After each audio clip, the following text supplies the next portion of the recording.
again.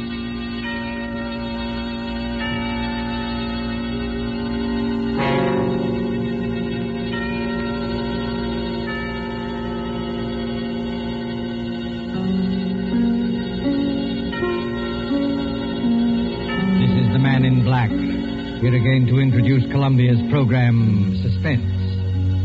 Heading our starring Hollywood cast this evening is Mr. Paul Lucas, and with him are Miss Heather Angel and Mr. Bramwell Fletcher.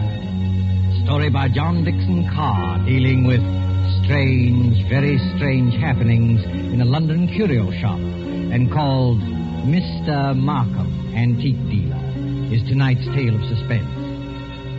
If you've been with us on these Tuesday nights, you will know that suspense is compounded of mystery and suspicion and dangerous adventure. In this series are tales calculated to intrigue you, stir your nerves, to offer you a precarious situation, and then withhold the solution till the last possible moment. And so, with the performances of Heather Angel, Bramwell Fletcher, and Paul Lucas as Mr. Markham, Antique Dealer, we again hope to keep you in suspense.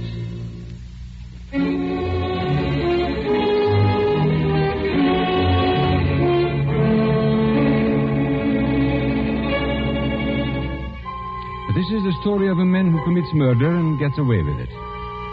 Does the idea shock you? Do you believe that justice must always be done? But let's be honest with ourselves. You and I needn't be cynics to know that justice is very seldom done. Innocence flinches. Guilt is childlike and bland. Innocence is imposed upon. Guilt can encompass all things, even a successful murder. And I know this because I was the murderer, you say? Oh, no. Inquire at Scotland Yard. I was the victim. In Bond Street, not far from Piccadilly, there used to be an establishment, which in a less fashionable part of town would have been called a shop. On the windows, in letters as discreet as a visiting card, were the words, Charles Markham, Antique Dealer. Such a delightful fellow, Markham. Such a character. 30 years ago, yes, as long as that, this antique shop was a dingy place, despite deep carpets and crystal chandeliers. It rustled with the ticking of 100 clocks. It was shadowed by damascened armor and the loom of tall tapestries. And late one summer night, when the shutters were long closed on those windows, a four-wheeler drew up before the door in the gas-lit streets.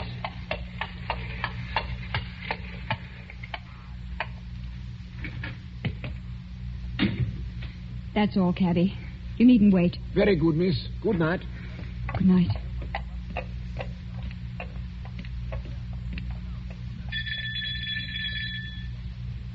He must be here. He must be. I won't go back to that place. I'll kill myself first. Oh, look here, old man. You needn't be... Oh, I beg your pardon. And I beg yours. I'm not the person you were expecting, am I? No, madam.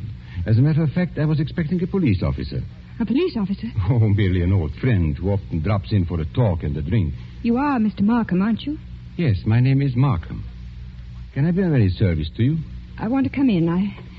I want to buy a present for somebody. Now, really, madam, this is hardly the time. Yes, I know it's late, but... It's nearly 1 o'clock, madam. Surely tomorrow morning will be... That'll be too late. This is a special occasion. It's a birthday present. That's it. A birthday present. I've got to deliver it before breakfast. And Sir George Lytle says this is the only place in London to buy antiques. Sir George flatters me. Won't you let me come in? Just for 5 minutes. Well, under the circumstances, madam, I think it might be managed. Now, one moment while I put some lights on. No. Please. That one little light will be enough. But you won't be able to see anything. That doesn't matter. I'll trust to your judgment. Just as you like. This way, madam. What's that? That noise? Oh, you mean the clocks, madam? There are more than 100 clocks in this room. I'm very fond of them. Don't they get on your nerves? Ticking away together like a nightmare? Striking the hours together? They don't strike together, madam. When the hour approaches, you will hear a musical din that lasts for some time. Might I interest you perhaps in a clock? No. I hate them. Now, all the same, this grandfather clock might amuse you. What about it? Observe the signature. Johannes Carver, Londini, Fecit A.D., 1752. You could see better, madam, if you raised that veil. I'll keep my veil down, thanks. Just as you please. But look at the clock. I open the glass face like this. Then I push the second hand forward like this, and... 1 o'clock and all's well. 1 o'clock and all's well. What was that voice? Only the clock, madam, nothing more. The clock spoke. Clever, isn't it? A device of old John Carver, anticipating Mr. Edison's gramophone by more than 100 years. Oh, but you don't like clocks. No. May I ask whether the present is for a lady or a gentleman? It's for a man. Oh, has he some knowledge of antiques? Yeah. I mean... furniture, perhaps. Porcelain, bronzes, tapestries, weapons. He might be very much interested in weapons. Then Yes. I imagine his name is Mr. Ronald Gilbert. Now, will you tell me, Miss Ray, why you really came here tonight? So you know who I am. Naturally. You are Miss Judith Ray. And why did you come here? I wanted to see what sort of a man you actually were. Oh, and have you found out? No, but I won't go back to prison. I won't. As you will. But since it's to be a business conference, Miss Ray, and I imagine it is... Yes. Well, then suppose we go into my office, here at the back of the shop. Will you precede me? Thank you. Oh, you must excuse the dust covers I've put on the chairs here. I'm leaving for a holiday tomorrow, and the shop will be closed. When I return next week, Miss Ray, I shall expect the amount requested. In cash, of course. But I can't raise 2,000 pounds. You ought to know that. Well, your fiancé could raise the money, I imagine. Ron? Do you think I'd have Ron know where I've been? Or what I've been? It's better than having his father learn it, surely. Now, sit down, Miss Ray. I'd rather stand, thank you. Now, that's a very foolish gesture. But the ladies will do it. They think it gives them dignity and shows the disdain of the poor blackmailer. You see, I make no bones about it. I am a blackmailer. You seem rather proud of yourself. Why not? I am the one person in England, perhaps in the world, who has made it a large-scale business. Congratulations. And what is all life but blackmail? The child says, if you don't give me that, I'll scream. The grown woman says, if you go on behaving like this, I will leave you. Your sex, Miss Ray, are blackmailers from the cradle. You know, Charles Markham, I wonder... Yes? I wonder if anybody's ever hurt you very much. Hurt me? What do you mean? When you talk about the world and people in general, your face goes white under the eyes. You pick up that letter opener from the desk. Not a letter opener, please, Miss Ray. A Medici dagger. 16th century work. It isn't the money that really interests you. I don't understand. You hate the world. You just want to torture people, but you think you've been tortured. Isn't that so? This is a very sharp dagger, Miss Ray. If I throw it down on the desk, it sticks. Like that. Isn't it so, Charles Markham? My motives, Miss Ray, aren't in question. I wonder... Whereas your motives are. Now, let me see. 10 years ago, in 1903, a certain girl called Letty Wilson, your real name, I believe, fell in love with a rather contemptible underworld character named Arthur Akers. Please. No humiliation was too great for her. She worked for him, lied for him, stole for him. I was only 18. I didn't know what I was Now, doing. this girl, for a very shabby theft, was sentenced to 3 years hard labor at Holloway Prison. 5 months later, she escapes from prison and disappears. All these years afterwards, she appears in the West End as Miss Judith Ray, fashionable milliner. Haven't I made up for it? Haven't I? No. For one mistake. After 10 years. The way of the world, my dear. I didn't create it. And I'm forgetting the best part of the comedy. This paragon of virtue next falls in love with Mr. Ronald Gilbert, son of Major General Sir Edmund Gilbert. Such a respectable family, too. Stop it, please. Then, shall we say, 2,000 pounds? Suppose I did raise the money. I don't know how, but suppose I did raise it. Well, What guarantee would I have that you wouldn't ask for still more money? I probably shall ask for more money, Miss Ray. But That's my privilege as a blackmailer. Then I'm never going to be free of you. Is that it? Well, frankly, that's it. Unless I kill you, of course. What if I did kill you? People have threatened it before, but they haven't meant it. Maybe I mean it. Well, we can easily test you out. There's a sharp knife stuck in the desk in front of you. I'm going to get up and deliberately turn my back on you. Like this. Be careful, Charles Markham. As a student of human nature, I'm curious. How much will you risk to keep this secret? Have you the courage to kill and risk hanging? Yes, I think I have. What was that? Now, aren't you glad you held back at the last moment, Miss Ray? I said, what was that? That, my dear, was the front doorbell. Probably my friend, Inspector Ross, from Wigmore Street Police Station. Come in, old man. Come on in. Make yourself comfortable. I'll be with you in a moment. You wanted me to attack you, didn't you? No, I was merely curious. And in any case, Miss Ray, it would be useless to kill me. Useless? Why? Because I shouldn't die. Don't talk rot. Oh, it's quite true. A man in my position must take certain precautions. If you killed me, I should be back to haunt you within half an hour. And I don't happen to be joking. Come in. Now, look here, Markham. Good Lord, Judy. Ron! Mr. Ronald Gilbert, as I live. Ron, what are you doing here? He hasn't got anything against you, has he? Speak up, Mr. Gilbert. Have I? The fact is, Judith, I... Look at him, Miss Ray. See how he changes color and twists his mustache and altogether resembles a boy caught in his mother's gem cupboard. Perfect picture of a gentleman being a gentleman. Look here, Markham. I'm not very clever. You can always make a fool of me when you start talking, so let's stop talking. I've brought the money. What money? Oh, merely my fee for keeping quiet about you. So you went to Ron, too. You told him about it. Naturally. If possible, always sell your wares in 2 markets. How much money? Never mind, Judith. I hoped I could do this without your knowing. How much money? 3,000. It's all I could raise. Has he told you who I am and what I've been? Look here, Judith. Who the devil cares who you are or what you've been? I happen to be in love with you. Never mind. Let's get out of here. Ron, it's no good. He'll only come back for more money. I know that, but what else can we do? Nothing, I'm afraid. Well, what's that knife doing there, stuck in the desk? Nothing dangerous, I assure you. No? Merely a curio. I pick it up like this, I flip it down like this, and pick it up again. Miss Ray was very much interested in the dagger. Now, may I have that envelope with the money, please? There you are. Take it. Thank you. As I explained to Miss Ray, I'm leaving tomorrow for a holiday, hence the general disarray and the dust covers on the chairs.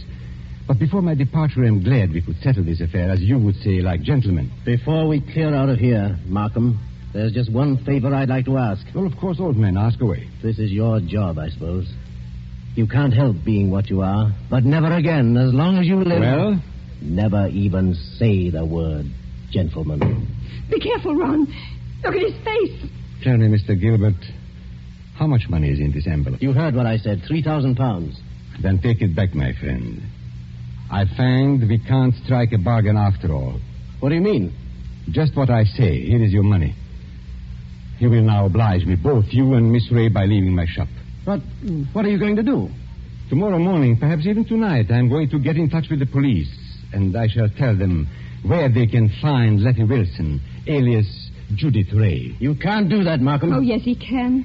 You've hit him where it hurts. 3,000 pounds, my friend, is not enough compensation for the way you talk.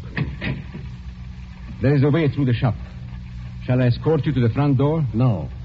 Oh, so you prefer to stay here and make a fool of yourself? You're not going to tell the police, Markham. I promise you that. And how are you going to stop me? With this. Run! Put that gun away. It's a funny thing, Judith. I felt a bit of a fool, bringing this revolver along. But now I've got a use for it. Oh, yes, I've got a use for it. Oh. Maybe the best thing would be to go into the street now and call a policeman. You'll never get into the street, Markham. Are you following me into the shop? Yes. So both of you, it appears, came here under false pretenses. You said you wanted to pay me some money. The money's still here, but you've lost your chance to get And it. our dear Judith said she wanted to buy a present for you. I showed her this grandfather clock here, this talking clock. Don't go a step beyond that clock, Markham. I warn you. Nonsense, old man. You wouldn't dare shoot. Wouldn't I? No, and I'll call your bluff. 1 step. 2 steps. I know you'll wholesale tried, my friend. You wouldn't risk it. No, you wouldn't.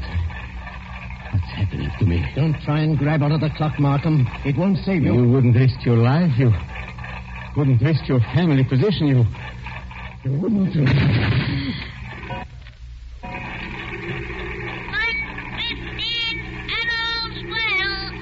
1:15 and all's well. I had to do it, Judith. Don't you see? I had to do it. Did you... Is he... Oh, yes. Yes, he's done for. I tell you, I had to do it. Shh, keep your voice down. Why? That shot sounded like the crack of doom. I wonder if anybody in the street heard it. You mean the police? Yes, Ron. What in heaven's name are we going to do? Steady, steady. We'll find a way out. Maybe he's not dead, Ron. Go and look at him. He's dead, all right. Please, Ron. Go and look at him. Well? Shot through the heart. The bullet went clean through him and smashed the face of the grandfather clock. That's all I can see in this dim light. This isn't happening to us. It can't be I've got to happening. think, but it's hard to think. You see, Judith, I'm not in a rage any longer. I'm just numb and a little bit scared. You're not going to give yourself up. And have this whole thing made public? Not likely. Wait a minute. There may be a way out. What way? He said he was going for a holiday. Remember? Well, suppose he did. That gives us time. It means his absence won't be noticed. The shop will be closed. Nobody will come here for days. And certainly nobody will come here tonight. And... What's that? The police officer. I forgot the police officer. What police officer? A friend of Markham's. Inspector somebody or other from Wigmore Street. He's inspected here tonight. Then we're finished. No, Ronnie. We're not finished. He can't see anything out there. The shutters are down and the door's covered. Could you pick Markham up and carry him? Yes, I could. Why? There must be a back way out of the shop, probably in the office. Hurry, Ron. I don't like to touch him. Hurry, Ron, please. He's as heavy as a sack of meal. He seems to be looking straight at me. I know. Everything here seems to have eyes and move a little in the shadow. Didn't you see the expression in Markham's eyes just before you... No, I He didn't. seemed to be looking behind us or beyond us. I don't know how to describe it. And he said something, too, that scared me. He said he couldn't die. He said... Close the door, quick. This police officer, Judith, he can't get into the shop, can he?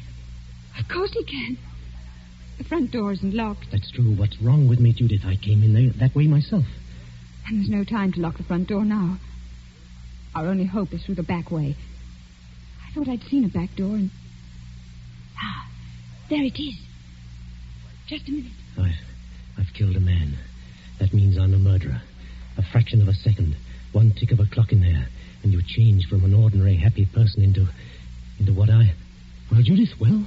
I'm sorry, Ron. The door's locked. Isn't there a key? No. Maybe in his pockets on a key ring. There isn't time, Ron. I think I heard the front door open. Our visitor's coming in. I've got it. The dust covers. What? Those white cloths that fit over the chairs. Look at them. What on earth are you talking about? We used to play a game when we were kids. Somebody sits in a big chair. You know, you fit the dust cover over him and nobody can tell he's sitting there. Don't you see, Judith? That's how we can hide Markham's body. It might work if there's time. There's got to be time. Take the big cover off that chair, the wing chair. All right. Maybe there's a chance. I'll fit him into it. Arms along the chair arms. Feet pushed back. Now, put the cover back again and pull it round down his feet. Don't let it touch his chest. The blood will show through. There, that's got it.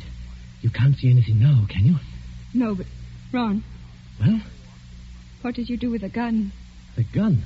The gun you shot Markham with. Oh, Judith, I put it down on the floor when I picked up his body. Out in the other room? Yes, I'm afraid so. And it's too late now, Judith. The police are here. What are you going to say? I don't know. Trust your wits and try and brazen it out. Yes? Come in. Good evening, Miss Ray. And good evening, Mr. Gilbert. Charles Markham. You're Charles Markham. Correct, Miss Ray. But why should that surprise you? Why do you look as though you were seeing a ghost? Because we are seeing a ghost. If you're Charles Markham, whose body is... Judith, be careful. Body, Miss Ray. Did you say body? Miss Ray's upset. She doesn't know what she's talking about. If you killed me, I should be back to haunt you within half an hour. That's what he said. I tell you, Miss Ray isn't herself. She had bad news today. A relative of hers died. I've been trying to make her feel better. Indeed. Do you think it would make her feel better to bring her here? I don't understand. My dear sir, you are very welcome. But the situation is surely a little odd. I come in here and find you two looking as guilty as a pair of murderers in my private office in the middle of the night. There's nothing odd about that. I wanted to buy Judith something. At 1 o'clock in the morning? Yes. Why not? Well, may I ask how you managed to get in? The front door was open. We just walked in. If you wish to buy something, why not stay in the showroom? Why come to my office? Well, hang it all. You didn't think we wanted to steal anything, do you? Well, that thought did occur to me. You see, there was nobody else here. There's nobody here, Mr. Markham. Not a living soul. Then you didn't meet, by any chance, my brother? Your brother? Yes, my brother Robert. You couldn't have mistaken him if you had seen him. He looks so much like me that few people can tell us apart. So that's it. Poor Robert often deputizes for me. He's learned to act like me, think like me, and talk like me. But he doesn't like the work very much. Of course, you know what my work really is. Is this part of the game? Are you trying to play cat and mouse? Robert is an idealist. He thinks, poor fellow, that my profession is beneath contempt. But he acts the part and acts it well because I pay him. And I find it useful to have a double who will run risks for me. What have you done with his body? We haven't done anything with him. If you've killed Robert, my friend, you've committed a totally useless murder. You don't see him here, do you? No, but I see his handiwork. Meaning what? I've warned him many times about throwing a knife down on a polished desktop. Those scratches on the desk are fresh scratches. Of course, if you give me your word of honor that he's not here... Of course, he's not here. Well, in that case, all we can do is sit down and make ourselves comfortable. Will you sit there, Mr. Gilbert, and you, Miss Ray, in that wing chair by the window? What's wrong, Miss Ray? Why don't you sit down? Because I prefer to stand, thank you. Then perhaps you won't mind if I sit in the wing chair. It's a very comfortable one. My brother always says... Don't sit down there for the love Oh. So that's it. Yes, that's it. It is rather a thick chair. I press against the dust cover and blood comes through. I lift the bottom of the dust cover and... What's the use of going on with this? I killed him. You admit that? Yes, I admit it. But Judith had nothing to do with this. I swear she hadn't. My telephone, you notice, is against the wall. I shall have to turn my back to you when I ring. Ring? Where? Wigmore Street Police Station. Oh, no. Give him a chance. Please give him a chance. Hello? Hello, operator. I want Regent 0586. I won't let them take you on. I 0586. won't. It's no good, Judith. I killed a man. I meant to kill him. That's all there is to it. A very sensible attitude, my friend. And if the lady has any idea of flying at me with that knife, just notice what I've got here. The 32 revolver, 1 chamber 5, picked up off the floor in that room where... Hello? Hello, Wigmore Street Police Station. For the last time, Hello? Mr. Markham, won't you give him a chance? Be quiet, Miss Ray.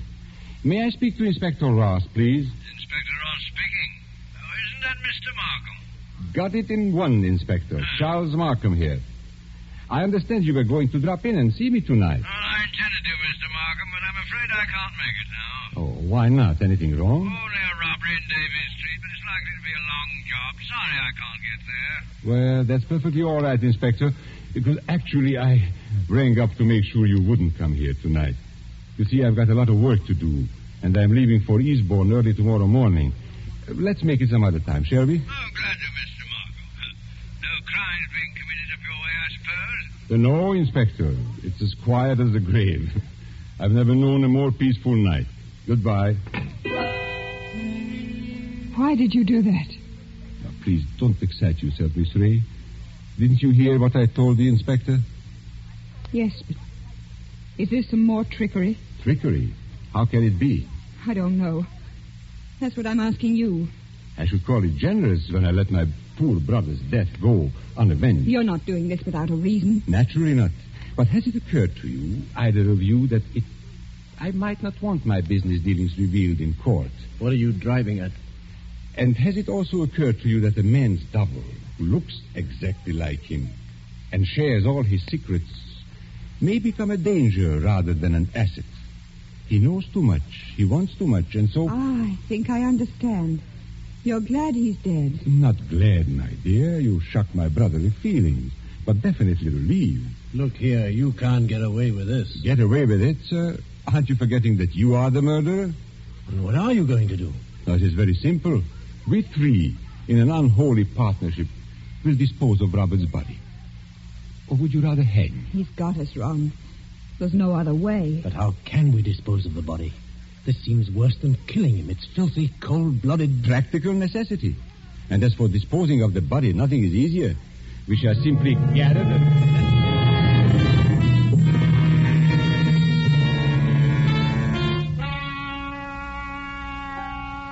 And so, as I said before, this is the story of a man who commits murder and gets away with it. Now, Ronald Gilbert looks back across the years and is still firmly convinced of his own guilt. But, of course, Gilbert never shot anybody. I was the man who committed the murder. Don't you remember? The bullet that killed my brother is supposed to have passed through his body and smashed the face of the grandfather clock. But that's an impossibility.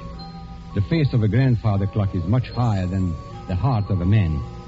You see, 2 shots were fired at the very same instant. Gilbert missed and smashed the clock face.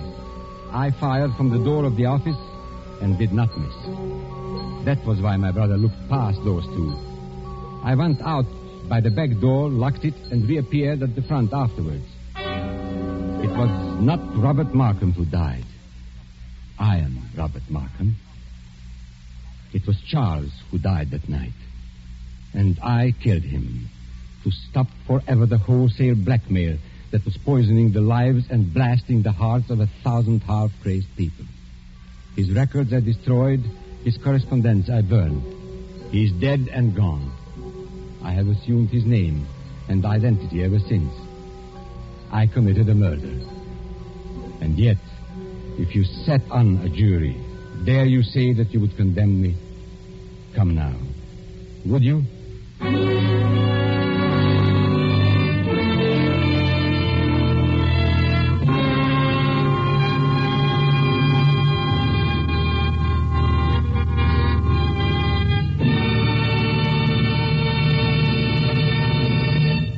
And so closes Mr. Markham, Antique Dealer, starring Paul Lucas with Heather Angel and Bramwell Fletcher.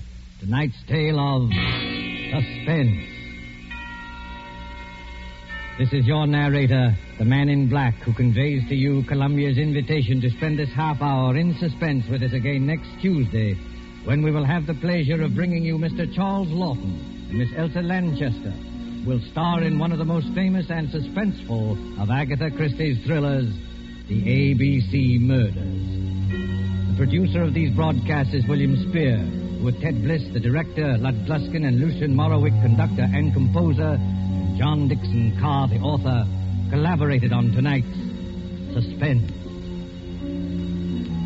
This is the Columbia Broadcasting System.